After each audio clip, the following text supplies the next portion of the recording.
Hi everyone, Marilyn here. I want to show you a really quick supper prep tonight.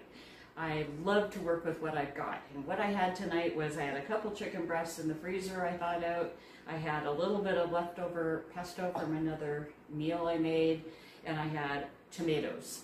I have 2 beefsteak tomato plants and they are going crazy this year, so I just harvested like 8 tomatoes. So I wanted to use up some tomato. So what I did was I took my 2 chicken breasts, and I'll try to show you this, and I butterflied them open. They start like this and you cut them open.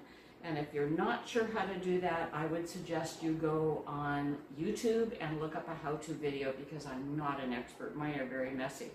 I like to butterfly them open because it gets more of the flavor into the meat, and also it cooks a lot faster. Sometimes chicken breast can be very dry to get that thick part cooked. This solves that problem. So first you prepare a casserole. You could oil it, you could butter it, you could spray it with cooking spray, whatever you want. I'm hoping I have enough here. I don't have a ton of this, but you put some pesto on each. Oh, I think I'm going to be okay.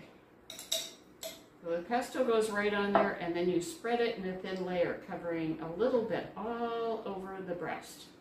And they're quite large where they've been butterflied as well, so you got a lot of spreading to do. But I like a really thick layer. If I had more pesto, I would be lathering it on, because I like a lot of pesto on this dish in particular.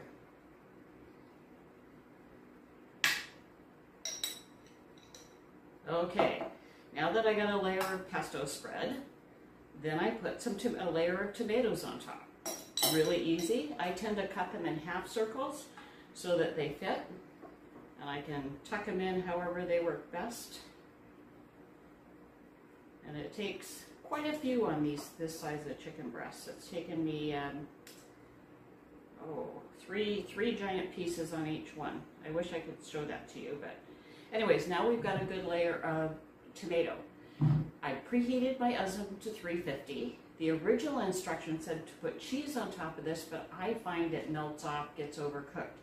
So I'm going to cook this for the first 20 to 30 minutes, just depending on the size of the chicken breast and your oven temperature first. And then I'm going to pull it out, and I have some mozzarella, shredded mozzarella. So I'll put a good layer of shredded mozzarella, put it back in for the last 10 minutes, and we've got supper, just like that. So I'll show you this at the end. It looks really great. It's super simple and fancy looking, and if you cook it on a bed of asparagus or another vegetable, you've got your vegetables as well. All right, I'll be back in a second. And here we are back. I just got it out of the oven. I'm gonna try to hold it up just a little bit. You can see it looks just enormous, because when you butterfly that chicken breast, it gets very big. Let's just take a little bit of a taste here. Yep. Probably too big where it's hot, but that's okay.